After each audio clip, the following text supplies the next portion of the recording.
evening, sweet world, and welcome to Transnational Family Law. I'm Kaite Yamahara, and this is How's it going, sweet world? I'm Ryuji Okubo. Happy Thursday. Happy Thursday, everyone. So we're going to talk about transnational family law. And what is transnational family law? Well, first of all, as you can read, it covers legal disputes that derive from the clash of each state's national family laws.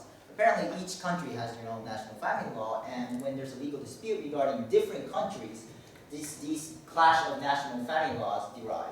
So, the increase of international marriage has skyrocketed over the last 2 decades, and this is of course a positive thing, but there's also negative aspects. Because the increase of international marriage, the clash of national family laws regarding, for example, marriage, divorce, domestic violence, parental custody, and surrogate pregnancy and polygamy has arisen. So, the questions at issue is, of course, who has jurisdiction? And, of course, whether we should recognize foreign judgments regarding these issues and which law to apply. But we think that besides these issues of jurisdiction and so on, we think the overall debate is more concentrated on conflicting values and fundamental principles regarding transnational family law. And we think this is at the heart of the debate and hinders the unity of transnational family law. So, we're going to introduce some cases, and the first case is surrogate pregnancy.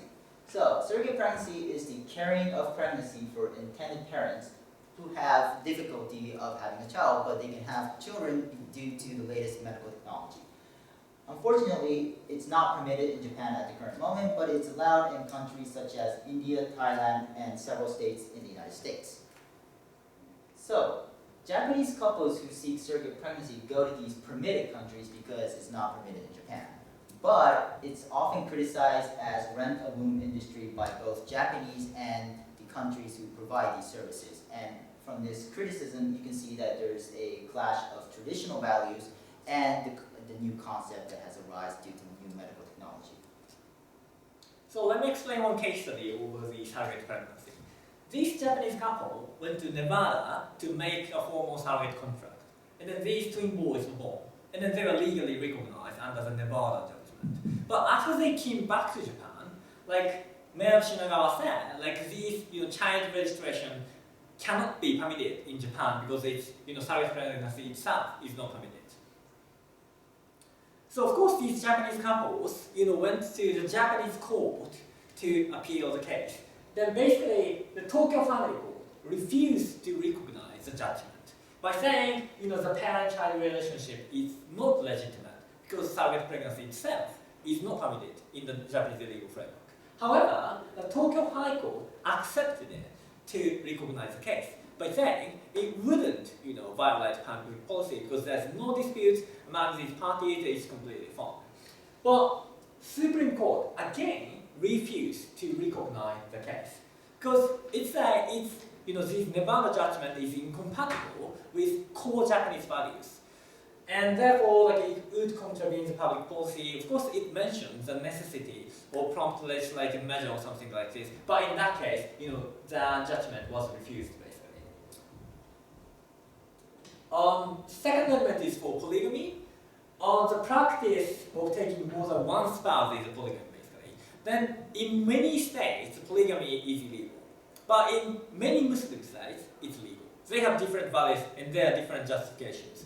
So maybe Japan and the US said it would violate the dignity of women, so it should be banned. But the Muslim states might say it is of course necessary or important for us to have polygamy because it's necessary to fulfill the obligation for widows or orphans or something like this. So as we can see, there are different values. Then what if the people who get married more than one spouse in Saudi Arabia came to Japan and saying these marriages should be valid in Japan as well? These legal uncertainty and controversy, as we can see from the polygamy and also surrogate pregnancy case, we can fantastic conclusion from Kaito. So our fantastic conclusion is, what is the future of transnational family law? And as we can see, or we've seen in the 2 cases that has been introduced by me and Yuji, each country has their own core traditional values. And where there's a legal dispute between different countries, these traditional values collide. So we think that the future of transnational family law will be a kind of a dilemma between traditional values and party autonomy. And party autonomy in this sense is in a more broader context. So we think in order to achieve fair justice we need to balance both the parties' interests and traditional values and principles. However, this is very difficult and we do not provide a clear answer, so we want everyone to think about it. So that was our presentation. Thank you.